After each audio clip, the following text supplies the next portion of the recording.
আসসালামু আলাইকুম, সবাইকে স্বাগতম। প্রিয় শিক্ষার্থী বন্ধুরা, আজকে আমি এই যে এইচএসসি আইসিটি টেস্ট পরীক্ষার প্রশ্নের আলোকে বিশেষ করে রাজুক উত্তরা মডেল কলেজে যে প্রশ্নটি এসেছিল সংখ্যা পদ্ধতি সম্পর্কে সৃজনশীল, ওই প্রশ্নটির সঠিক সমাধানের চেষ্টা করব। তো আলোচনায় তোমাদের সাথে আছি আমি মোহাম্মদ সিরাজুল ইসলাম, বরিশাল সরকারি model school and college Barishal. চলো শুরু করা যাক। তো প্রিয় শিক্ষার্থী বন্ধুরা, এই যে প্রশ্নটি তোমাদের সামনে আমি উপস্থাপন করেছি, ভালো করে লক্ষ্য করি। এখানে উদ্দীপকে বলেছে জুয়েল 120 টাকা, এটি 10 ভিত্তিক দশমিক সংখ্যা, 120 টাকায় একটি ওয়ালেট কিনলো এবং তা এই যে বাইনারি টাকায় বিক্রি করলো। এত টাকায় কিনে এত টাকায় বিক্রি করলো, এটি বাইনারি সংখ্যা, এটি দশমিক সংখ্যা। এই হচ্ছে উদ্দীপক, ছোট্ট একটি উদ্দীপক। তো উদ্দীপকের আলোকে গ এবং ঘ নং প্রশ্নের উত্তর দিতে হয়। এখন ক খ তো উদ্দীপকের সাথে সম্পর্কিত না, তাহলে আমরা ক নাম্বারের সমাধান করার চেষ্টা করি। ক নাম্বারে কি বলেছে? সংখ্যা পদ্ধতি কি? একদম সহজ প্রশ্ন। সংখ্যা লিখে প্রকাশ করার মাধ্যমে তো সংখ্যা পদ্ধতি বলে, তাই না? আচ্ছা, আমি লিখে দেখাচ্ছি। এই যে সংখ্যা পদ্ধতি বলতে কি বুঝি, একটু দ্রুত লিখলাম সময় সেভ করার জন্য। ক এর উত্তর, সংখ্যা লিখে প্রকাশ করার মাধ্যমকে সংখ্যা পদ্ধতি বলে। একদম সহজ সংজ্ঞা। এখন বিভিন্ন ধরনের সংখ্যা রয়েছে, আমরা গণনা করার জন্য যে পদ্ধতি ব্যবহার করি সেটি হচ্ছে সংখ্যা পদ্ধতি। যেমন বাইনারি সংখ্যা পদ্ধতি, অক্টাল সংখ্যা পদ্ধতি, দশমিক সংখ্যা পদ্ধতি, হেক্সাডেসিমাল সংখ্যা পদ্ধতি। এই হচ্ছে বিভিন্ন ধরনের সংখ্যা পদ্ধতি। অর্থাৎ গণনার জন্য যে আমরা পদ্ধতি ব্যবহার করি অথবা সংখ্যা লিখে প্রকাশ করার জন্য যে পদ্ধতি ব্যবহার করি সেটি সংখ্যা পদ্ধতি বা নাম্বার সিস্টেম। তো আবার আমরা সেই প্রশ্নে ফিরে যাব খ নং এর জন্য। এই যে প্রশ্নে আবার ফিরে এসেছি। খ নং এ কি বলছে? অক্টাল সংখ্যা পদ্ধতির বেজ 8 ব্যাখ্যা করো। তো আমরা তো সবাই জানি যে অক্টাল সংখ্যার বেজ 8, তাই না? দশমিক সংখ্যার বেজ 10, এগুলো তো আমরা জানি, কিন্তু ব্যাখ্যা করব কিভাবে? অর্থাৎ এখানে অক্টাল সংখ্যার ব্যাখ্যা করতে বলেছে এবং কেন 8 সেটির ব্যাখ্যা করতে বলেছে। তো যাই, খ নম্বরের উত্তর আমরা কিভাবে লিখতে পারি লক্ষ্য করি। এই যে উত্তর খ, 8 ভিত্তিক সংখ্যা পদ্ধতির ব্যাখ্যা নিম্নরূপ। অক্টাল সংখ্যা পদ্ধতির ভিত্তি বা বেজ হচ্ছে 8, কারণ যে সংখ্যা পদ্ধতিতে গণনার জন্য 8টি মৌলিক প্রতীক ব্যবহার করা হয় তাকে অক্টাল সংখ্যা পদ্ধতি বলে। অর্থাৎ এই সংখ্যা গণনার জন্য যেহেতু 8টি মৌলিক প্রতীক ব্যবহার করা হয়, সেই জন্য অক্টাল সংখ্যা পদ্ধতির বেজ হচ্ছে 8। কারণ সংখ্যা পদ্ধতির বেজ কাকে বলে যদি আমরা জানতে চাই, ইতিপূর্বে আলোচনা করেছি, সংখ্যা পদ্ধতির বেজ হচ্ছে ওই সংখ্যা পদ্ধতিতে যতগুলো মৌলিক প্রতীক ব্যবহার করা হয় তাকেই ওই সংখ্যা পদ্ধতির বেজ বলে বা সেই সংখ্যা পদ্ধতির বেজ বলে। যেমন অক্টাল সংখ্যা পদ্ধতির 8টি মৌলিক প্রতীক, সেজন্য বেজ হচ্ছে 8। এখন 8টি মৌলিক প্রতীকগুলো হচ্ছে যথাক্রমে 0, 1, 2, 3, 4, 5, 6, 7। এই যে 1, 2, 3, 4, 5, 6, 7, 8টা, 0 থেকে 7 পর্যন্ত 8টা মৌলিক প্রতীক, সেজন্য বলা হয় অক্টাল সংখ্যার বেজ 8। এখন অক্টাল সংখ্যা যদি একটা উদাহরণ দিই, এই যে ব্র্যাকেট দিয়ে ভিত্তি 8 লিখব এবং এর মধ্যে 0 থেকে 7-এর মধ্যে থাকতে হবে, ব্র্যাকেটের মধ্যে। এখানে ভিতরে 8 লেখা যাবে না, বেজ হবে 8। কারণ অক্টাল সংখ্যার মধ্যে 8 প্রতীকটা নাই, 9 প্রতীকটা নাই, অক্টাল 0 থেকে 7। তো এইভাবে আমরা খ নং এর ব্যাখ্যা দিতে পারি, কেন অক্টাল সংখ্যার ভিত্তি 8, সেই ব্যাখ্যা এইভাবে বিশ্লেষণ করতে পারি। তো এবার আমরা আবার সেই উদ্দীপকে ফিরে এলাম। এখন হবে আমাদের এই যে উদ্দীপকের উপর ভিত্তি করে এই প্রশ্নের উত্তর দিতে হবে। খুব ভালো করে লক্ষ্য করি। উদ্দীপকে উল্লেখিত দ্রব্যটির ক্রয় মূল্য হেক্সাডেসিমেলে প্রকাশ করো। উদ্দীপকে যে উল্লেখ ছিল এই দ্রব্যটির ক্রয় মূল্য, এই যে 120 টাকায় ওয়ালেট কিনলো, মানে কি এইটা হচ্ছে ক্রয় মূল্য। যে হলুদ কালার দিয়ে রেখেছি আমি, এই ক্রয় মূল্যকে হেক্সাডেসিমেল করব। এখন এটি হচ্ছে দশমিক সংখ্যা, দশমিক থেকে হেক্সাডেসিমেল করা একদম সহজ, তাই না? আমরা তো জানি যে এই দশমিক সংখ্যাটিকে বারবার যদি হেক্সাডেসিমেলের বেজ 16 দ্বারা ভাগ করি তাহলে কিন্তু হেক্সাডেসিমেলে রূপান্তর হবে। তো যাই, গ নং প্রশ্নের সমাধানের চেষ্টা করি। এই ক্রয় মূল্য 120কে হেক্সাডেসিমেল রূপান্তরের মাধ্যমে। এই যে আগে থেকে এক লাইন লিখে রেখেছি সময় সেভ করার জন্য। লক্ষ্য করি, গ এর উত্তর, দ্রব্যটি ক্রয় মূল্য 120 টাকা, এর হেক্সাডেসিমেল নিম্নরূপ। তো এই 120কে কী করব? এখানে একটা দাগ দিব, নিচে একটি দাগ দিব, দেওয়ার পরে এইখানে লিখব 16, কারণ হেক্সাডেসিমেলের ভিত্তি হচ্ছে 16। সেজন্য এই 120কে বারবার 16 দ্বারা ভাগ করে ভাগফল এবং ভাগশেষ আলাদা করে লিখব। এখন প্রশ্ন হচ্ছে ভাগফল যা হবে প্রথমে লিখব, ভাগশেষ যা থাকবে শেষে লিখব। তো আমরা একটা কাজ করতে পারি, ডান দিকে তো অনেক জায়গা, এখানে একটা কাজ করি। এই যে ভাগ করে নিলাম, 120কে 16 দ্বারা ভাগ করেছি, 7 16 112, এটাকে বিয়োগ করে কত 8, অর্থাৎ আমরা ভাগফল পেলাম 7, ভাগশেষ পেয়েছি 8। তো নিয়ম অনুযায়ী এই ভাগফল 7 প্রথমে লিখব আর এই ভাগশেষ 8 শেষে লিখব। এখন তোমাদের মনে হতে পারে এইভাবে কি আমরা গণনা করে পাশে দেখাবো? না, অন্য জায়গায় রাফ করতে পারো, আমি মূলত বোঝানোর জন্য উপস্থাপন করেছি। আবার ক্যালকুলেটরও বের করা যায়। এবার এই 7কে আবার 16 দ্বারা ভাগ করব। এখন প্রশ্ন হচ্ছে 7 ছোট 16 বড়, 7কে 16 দ্বারা ভাগ করা যায় না।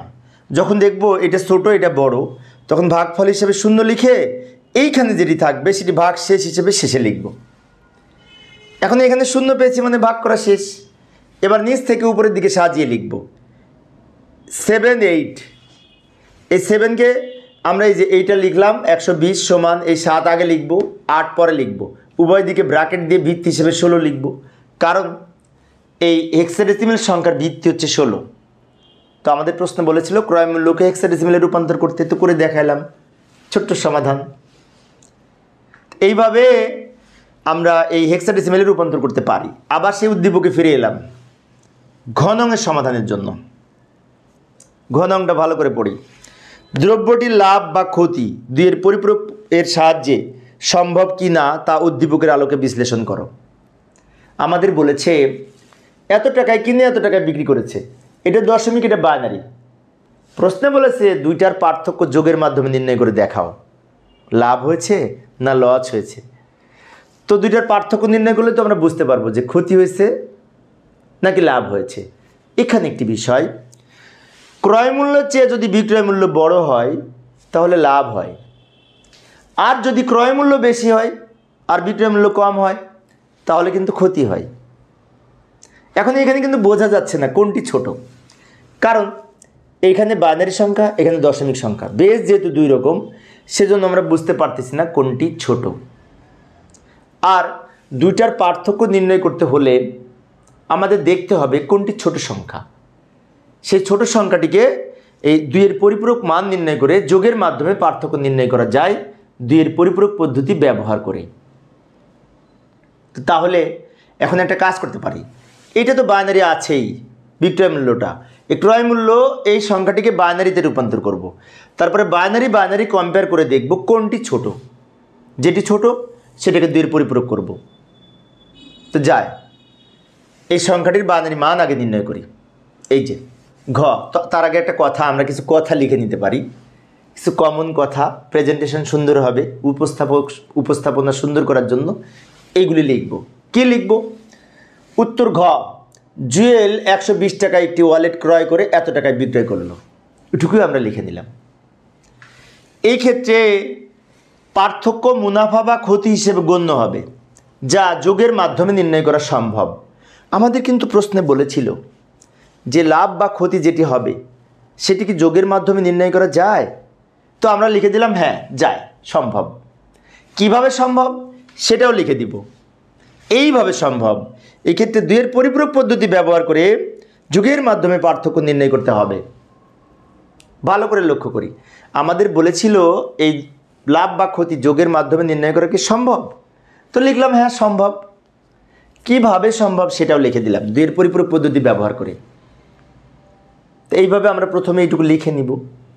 এখন দুইয়ের পরিপূরক পদ্ধতিতে যদি আমরা বিয়োগ পার্থক্য নির্ণয় করতে চাই, ওই যে প্রথমে বলেছিলাম একটি কথা, সেটি আবারও বলছি, এই দুইটার মধ্যে যেটি ছোট সেটির পরিপূরক করব।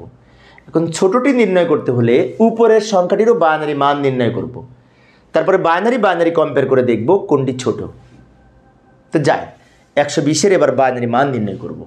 এই যে 120-কে যদি বাইনারি মান নির্ণয় করতে চাই, 120 সংখ্যাটি দশমিক সংখ্যা, দশমিক থেকে বাইনারি নির্ণয় করতে হলে এই সংখ্যাটিকে বাইনারি সংখ্যার বেস 2 দ্বারা বারবার ভাগ করে ভাগফল এবং ভাগশেষ আলাদা করে লিখব।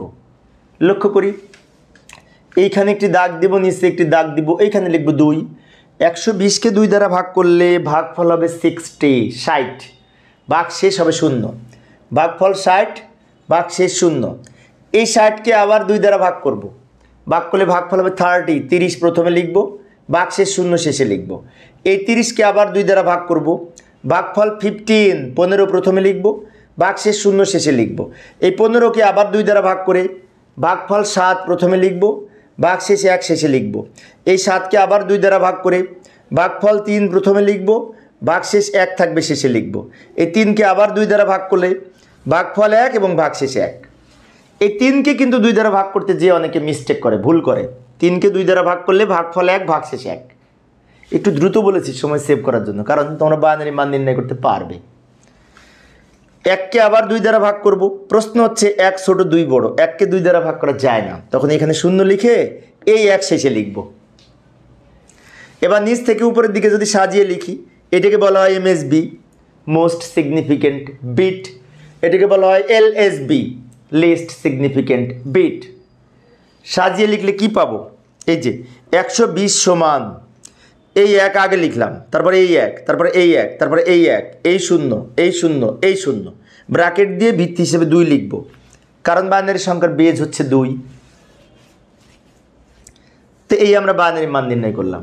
এইবার এই বাইনারি আর ওই যে বিক্রয় মূল্য আর একটা বাইনারি দেওয়া আছে না, 2 বাইনারি কম্পেয়ার করে দেখব কোনটি ছোট। যেটি ছোট সেটাকে পরিপূরক করব, তারপরে সবার শেষে যোগের মাধ্যমে পার্থক্য নির্ণয় করব। তো যাই, কোনটি ছোট সেটি কম্পেয়ার করার জন্য এই বাইনারি আর ওই বাইনারি কাছাকাছি লিখব। এই যে 8 বিট রেজিস্টারে দ্রব্যটির ক্রয় মূল্য আমরা যেটি বের করলাম সেটা লিখব। এখন প্রশ্ন হচ্ছে এটি কোথায় পেলাম, তাই না? কিছুক্ষণ আগে আমরা এই বাইনারিটা পেয়েছি, 4টা 1 3টা 0, আর বাম দিকে এখানে 7টা বিট হচ্ছে 1 2 3 4 5 6 7। বাম দিকে আর একটা 0 নিয়ে 8 বিট সাজিয়ে নিলাম। আবার বিক্রয় মূল্য বাইনারি মানকেও এখানে লিখব। এটি হচ্ছে বিক্রয় মূল্যের বাইনারি, এখানেও একটা 0 দিয়ে 8 বিটে সাজিয়ে নিলাম। বিষয়টি আবারও বলছি, বিক্রয় মূল্যর বাইনারি কিন্তু প্রশ্নে দেওয়া ছিল, আর এই বাইনারিটা আমরা ক্রয় মূল্যর বাইনারি আলাদা করে কিছুক্ষণ আগে বের করে নিয়েছি। এবার এই দুটো কম্পেয়ার করে দেখব কোনটি ছোট। যেটা ছোট সেটাকে পরিপূরক করব। লক্ষ্য করি এই দিক থেকে আমরা মিলাতে মিলাতে যাব, তাহলে বুঝতে পারবো কোনটি ছোট। যেমন 0 0 মিল আছে, 1 1 মিল আছে, 1 0 এইখানে কিন্তু অমিল। বাম দিক থেকে দেখতে দেখতে যেতে হবে কোনটি ছোট। এই যে এইখানে এইটি কিন্তু ছোট, বোঝাই যাচ্ছে, কারণ উপরে 1 নিচে 0, তো 0 ছোট, অর্থাৎ এই সংখ্যাটি ছোট সংখ্যা। তাহলে নিয়ম অনুযায়ী যে সংখ্যাটি ছোট সেটাকে পরিপূরক করতে হবে। তাই আমরা এখানে আবার একটি কথা লিখব সাজিয়ে।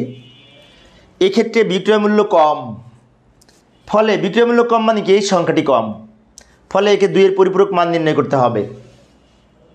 তো প্রিয় শিক্ষার্থী বন্ধুরা, আমি কিন্তু সাজানোর ক্ষেত্রে কোনো ত্রুটি রাখি নাই। আমার অঙ্কের ক্ষেত্রে তোমরা লক্ষ্য করে দেখবে অনেক বইতে বা গাইডে যে সমাধান করেছে এইগুলি সেক্ষেত্রে শর্টকাট করেছে, কিন্তু আমি যেখানে যে লেখা উচিত নিয়মকানুন ঠিকঠাকভাবে লিখি। তাই তোমরা যদি এইভাবে সুন্দরভাবে লিখতে পারো তাহলে আশা করি পূর্ণ নম্বর পাবে, মার্কস কাটার কোনো সুযোগ পাবে না। তাই আমরা এই দুটো কম্পেয়ার করে দেখলাম এটি ছোট, তাই আবার এখানে লিখে দিব যে এখানে ছোট সংখ্যাটিকে 2 এর পরিপূরক নির্ণয় করতে হবে। এখন এইগুলো না লিখে যদি এটা আমি 2 এর পরিপূরক মান নির্ণয় করে কিছু লিখলাম না, তাহলে পরবর্তীতে আমি আবার যখন নিজে অঙ্কটা রিভিশন দিব তখনও কিন্তু বুঝতে আমার প্রবলেম হবে। সেজন্য আমরা যদি সুন্দর করে সাজিয়ে লিখি, নোট করি, তাহলে এই তোমাদের অঙ্ক বুঝতে সুবিধা হবে এবং পরীক্ষার হলেও ভালো মার্কস পাবে। যাই, 2 এর পরিপূরক মান নির্ণয় করবো এই সংখ্যাটির। এই যে বিক্রয় মূল্যকে 2 এর পরিপূরক মান নির্ণয় করতে হলে 8 বিটে সাজিয়ে লিখবো। 8 বিটে সাজিয়েও যে ওই সংখ্যাটি এখানে নিয়ে আসলাম, এটা বিক্রয় মূল্য, পাশে একটা 0 দিয়ে 8 বিটে সাজিয়ে লিখেছি। এইটাকে বলা হয় 8 বিট প্রকৃত মান। প্রকৃত মানের বাম দিকের এই বিটকে সাইন বিট বলে। সাইন বিট 0, তার মানে কি সংখ্যাটি পজিটিভ হবে, তাই না? হ্যাঁ। এবারে এটাকে 1 এর পরিপূরক করব, উল্টিয়ে নিব। উপরে 0 আছে, নিচে 1 হবে, 1 এর পরিবর্তে 0, 0 এর পরিবর্তে 1, 1 এর পরিবর্তে 0, 1 এর পরিবর্তে 0, 0 এর পরিবর্তে 1, 1 এর পরিবর্তে 0, 0 এর পরিবর্তে 1। এই যে মান পেলাম না, এটাকে বলা হয় একের পরিপূরক মান, উল্টিয়ে লিখে।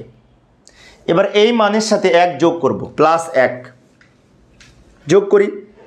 এখানে যোগ করে যে মান পাবো সেটাকে বলা হবে 2 এর পরিপূরক মান। তো যোগ করি। আমি একটু দ্রুত লিখছি সময় সেভ করার জন্য, ক্লাসটি এমনি লম্বা হয়ে গেছে। তো লক্ষ্য করি, এই লাইনের সাথে 1 যোগ করব। 1 আর 1 10, 10-এর 0, হাতে থাকে 1, হাতের 1 আর 0 যোগ করে 1, আবার হাতে কিছু সংখ্যা থাকে না, এই 1 নেমে যাবে, এই 0 নামবে, এই 0 নামবে, এই 1 নামবে, এই 0 নামবে, এই 1 নামবে। এই যে মান পেলাম এটি হচ্ছে 2 এর পরিপূরক মান। এবার কি করব, এই যে 2 এর পরিপূরক মান পেলাম, এই মানের সাথে ওই যে আর একটা ক্রয় মূল্যর বাইনারি ছিল না, 2টা বাইনারি যোগ করব। তাহলে যোগের মাধ্যমে ক্ষতি বা লাভ নির্ণয় হবে। যেহেতু বিক্রয় মূল্য কম, তাহলে তো ক্ষতি হবে। তো যাই, এই বাইনারি মানের সাথে, এখানে সাইন বিট কিন্তু 1, এই বাইনারি মানের সাথে ওই 120-এর বাইনারি মান যোগ করব পরের স্লাইডে শেষ সময়। তো লক্ষ্য করি, এই যে যোগের মাধ্যমে ক্ষতি নির্ণয়। এই যে ক্রয় মূল্য 120-এর বাইনারি কত ছিল মনে আছে? 4টা 1, 3টা 0 সম্ভবত। এই যে এইটা 3টা 0 আর 4টা 1, এইটা বাম দিকে একটা 0 নিয়ে 8 বিটে সাজিয়ে নিলাম। এখন তোমাদের মনে হতে পারে এই বাইনারি মানটা কোথায় পেলাম? ওই যে কিছুক্ষণ আগে বের করেছিলাম, সেই মানটা এখানে নিয়ে এসেছি। এইটার নিচে লিখব ওই যে বিক্রয় মূল্য এর 2 এর পরিপূরক, বিক্রয় মূল্য 2 এর পরিপূরক মান কত পেয়েছি, যে কিছুক্ষণ আগে বিক্রয় মূল্য 2 এর পরিপূরক মান পেলাম, সেটা এখানে নিয়ে আসলাম ওখান থেকে। এই যে কিছুক্ষণ আগে বিক্রয় মূল্যকে 2 এর পরিপূরক করে আমরা এই মানটা পেয়েছি, সেটা ওখান থেকে নিয়ে আসলাম। এবার এই দুটো যোগ করব, লম্বা দাগ দিব, দাগ দিয়ে যোগ করব। তো লক্ষ্য করি, এই যে এইখানে পার্থক্যটা ক্ষতি হিসেবে বিবেচিত হবে। এই দুটার পার্থক্য ক্ষতি হবে, কারণ বিক্রয় মূল্য কম। যোগ করি, 0 আর 0 যোগ করে 0, 0 আর 1 যোগ করে 1, 0 আর 1 যোগ করে 1, 1 আর 0 যোগ করে 1, 1 আর 0 যোগ করে 1, 1 আর 1 10, 10-এর 0, হাতে থাকে 1, হাতের 1 আর এই 1 যোগ করলে 10, 10-এর 0, হাতে থাকে 1, হাতের 1 আর এই 1 যোগ করে 10, 10-এর 0, হাতে থাকে 1, সে 1 এখানে বসে যাবে। এখন এই যে বাইনারি মানটা পেলাম, এটি হচ্ছে পার্থক্য এবং ক্ষতি। কেন ক্ষতি? হচ্ছে বিক্রয় মূল্য কম, আমরা কম্পেয়ার করে দেখেছি। এবার আরেকটা বিষয় লক্ষ্য করলে দেখতে পাই, আমরা কিন্তু 8 বিট রেজিস্টারে অঙ্কের সমাধান করেছি, কিন্তু লাস্টে 1 2 3 4 5 6 7 8 9 বিট পেয়েছি। 8 বিট রেজিস্টারে অঙ্ক করে 9টা যদি বিট পাই, এই বাম দিকের বিটটাকে ওভারফ্লো বলা হয়, যেটি এই উত্তরের বাইরে, অর্থাৎ এটি বাদ যাবে ক্যারি বিট হিসেবে। সেজন্য আমরা এখানে তীর চিহ্ন দিয়ে লিখে দিব ক্যারি বিট বিবেচনা করা হয় না, মানে ক্যারি বিট উত্তরে লিখব না, কারণ ওভারফ্লো বিবেচনা করা হয় না। এখন এটা যদি না লিখি, এখান থেকে যদি লিখি এটা সাইন বিট, সাইন বিট 0 মানে কি সংখ্যাটি পজিটিভ, তাহলে এখান থেকে যদি লিখি বামে শূন্যের কোনো দাম নাই, তো এইটুকু উত্তর হবে 4টা 1 0। তা সবার শেষে উত্তর লিখবে এইভাবে। সুতরাং ক্ষতি 4টা 1 0, এই বেস 2 লিখব, যার দশমিক মান হচ্ছে 30 টাকা। 30 টাকা ক্ষতি হয়েছে, যেটি আমরা 2 এর পরিপূরক পদ্ধতিতে যোগের মাধ্যমে পার্থক্য নির্ণয় করে দেখলাম। তো প্রিয় শিক্ষার্থী বন্ধুরা, এই ছিল আমার আজকের আলোচনা। আমি অল্প অল্প করে আলোচনা করি, একটা করে কলেজ, যাতে তোমরা ভালো মতো বুঝতে পারো। তো পরবর্তীতে আরও টেস্ট পরীক্ষার যে সমস্ত প্রশ্ন আছে সেগুলি সমাধানের চেষ্টা করব। দেখার আমন্ত্রণ রইল। পরিশেষে সবাই ভালো থাকবে এবং সুস্থ থাকবে, এই কামনায়। খোদা হাফেজ।